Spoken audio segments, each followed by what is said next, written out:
mucaan kun jechuudha suuraa isaa irratti kan argitanii guyyaa sanbataa jechuudha. Sanbata dheengaddaa guyyaa sanbata dheengaddaa dilbata jechuudha. Guyyaa dilbata dheengaddaa jaarsummaa ergate fuudhuuf jechuudha. Fuudhaa fi jaarsummaa ergatee osoo achi jiraniiti. Inni immoo hojiinsaa warra elektirikii hojjetanidha. Ibsaa jechuudha. Ibsaa elektirikii warra hojjetanidha. Osoma haala kanaan jiruuti. Osoma taa'ee waa'ee jaarsaa eegaa jiru. Yaa'u garuutti maniiru. Jaarsa ergatanii jaarsis tole jedhameera. Isa booda ibsaanii bakka tokkooti. Inni rakkoo godhate. Rakkoo yoo godhatu mucaan kun humna ibsaa keessa hojjeta waan ta'eef isatti bilbilame akka dhaqee hojjetu bakka sanaa jechuudha. Bakka sana dhaqee yeroo ibsaa kana hojjechuu qajeelchuudhaaf deemu nagaan isiniif haa ta'u kabajamtoota hordoftootaa akkam jirtu nagaa keessanii baay'ee nagaa koo galata waaqaa ta'u baga jiraattan baga har'a geessanii yeroo tokko akkatti namni du'u baay'ee isin dhiba jechuudha. Jireenya biyya lafaa jechuudha akkasidha. Waan amma hin jirre amma jira bakka qilleensa wayii jechuudha. Qilleensa afarsamee darbu wayii miti jireenyi biyya lafaa akkas dhugaa waaqa. Na mucaan kun hojii sana hojjechuu deeme ibsaa sana hojjechuu deeme ol ka'insi isaa meetira 12 asii ol jechuudha. Ibsaan beektu asii ol fagaatee dhaabbatee jira. Asii olee meetira 12dha. Kan inni achirraa hojjechuu ol bahee mucaan kun achirraa kufee bakka hin du'e. Achirraa kufeetu lubbuunsa guyyaa kam guyyaatti jaarsa ergate guyyaa haadha manaasaa fuudhuudhaaf jaarsa ergate jechuudha. Waan ajaa'ibaati dhugaa jechuun akkamitti namni akka du'uu fi yoom akka du'u maalirratti akka du'u namni hin beekamu. Baay'ee nama gaddisiisa jechuudha.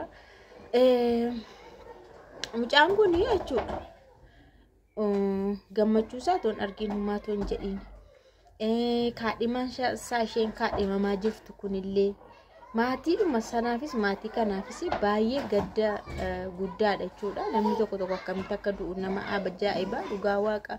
Jiru biyya lafaa akkasittiin daddarbitu kanaaf yeroo baay'ee jechuudha. Silaa hin dhiphannu ture garuu inni kan biraayyuu har'a jechuudha.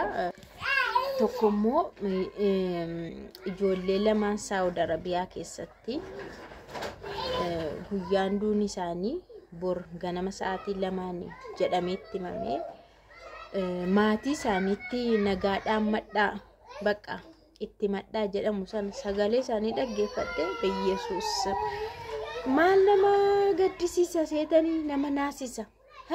Haadhaaf abbaatti maatiitti du'a ofii himachuu jechuun amma akka ulfaatu.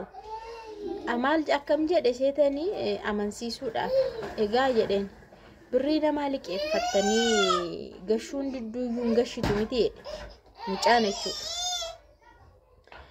Indidduun gashitu miti na een gashina jedhanii maatiinsa yeroo itti bilbilu. Kanaafuu ruuyii kiyyasii isa naa kennitu fudhachuufidha jedhe. Garaa kutatee jechuudha mucaan gooftaa. Garaa kutateetu isaanitti meeshaaniin amansiisaa. Na maa gochuun hin danda'amu bakka maatiitti madhaa jedhameera. Ganama sa'aatii 2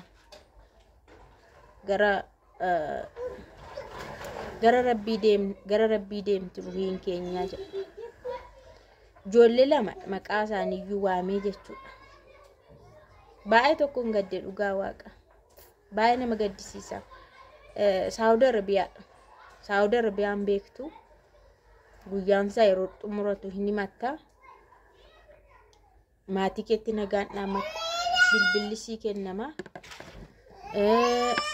Guyyaa sana si baasanii jechuudha.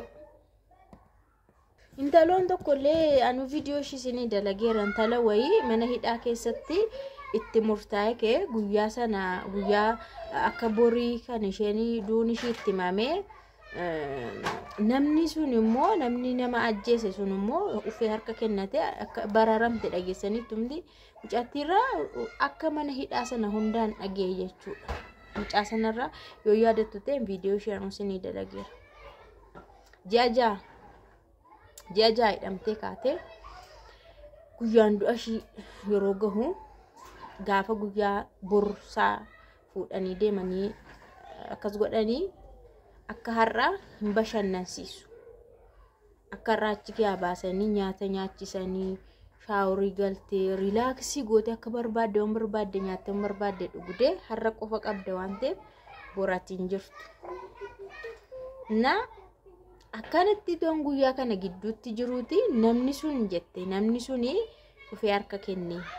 Isheen gaafa namni sun nama sana ajjeesu bira jirti nama sana argitee iyyite isa du'e isa kufee iyyiteetu achi kaasanii isheetu biratti argame waan ta'eef hidhamtee namni kan biraa dhabame namni nama sana ajjeese dhabame barbaadame jechuudha. Namni sun yeroo sanaaf hin dhokate ji'a ja'a hidhamtee booda maatiin nama sanaallee kamti hidhamtee teessi isheedhumadha waan jedhamuufi namni sun guyyaa sana keessatti kachedhee dhufeef hojii waaqaa laala. Na ijoolleen kun immoo akkanatti bakka maal godhuu miti siriittis. Akkasti mucaan sun baate ani yeroo sana dhagee jechuudha waan biyya sana keessa waa'ee mana hidhaa keessa bargit akka nama waan tokko godhe akkuma balleessaa isaatti adabamu seera Saa'udii hundi keenya dhageenye jirra. Inna baay'ee nama gaddisiisa biyya namaa keessatti jechuudha. Na biyya namaa keessa na jiraatan ko biyya namaa bitamanii taa'uudha. Miidhamanii taa'uudha. Bakka waan barbaade yoo sirra gahellee sirra gahuu wayya malee atillee tarkaanfiyyoo fudhatte bakka kana jechuudha wanti nama irra gahu. Waan Saa'udii kun immoo baay'ee sirreesiidha. Dhugaa dubbachuudhaaf seerri Saa'udii seerota biyyoota Arabaa keessaa illee jabaadha. Garuu Kuweetillee akkasumadha. Kuweetis baay'ee sirreesiidha. Ijoolleen keenya garuu biyya namaa yoo deemanii gad of hin qaban. Rakkoon isaanii guddaan maa'inni akka nama mana namaatti galuutti gad of hin qaban. Biyya namaa naa jiraatan hamma seera qabeessa illee hin taanetti gad of qabuun dirqama. Akka nama mana namaa keessatti galu amma fakkeenyaaf namni mana namaa keessatti galu yoo kabalames yoo dhiitames hamma yeroo isaatti magajjadha hin dhiisamti. Biyya namaa naa jiraatan akkas ta'uu qaba. Waan hundumaa irra darbanii reebamanii miidhamanii birrii dhowwatamanii hin darba waan ta'eef akkasitti yoo ta'e malee biyya namaa keessa baay'ee rakkisaadha. Oromoon maayidha seetanii kormi biyya namaatti hin bookkisu jedhama. Hin bookkisudha. Kanaafiyyuu rakkoo baay'ee cimaadha jechuudha. Maal godhu miti garuu baay'ee nama gaddisiisa. Waanii kuni waaqayyo lubbuu isaanii haa maaru.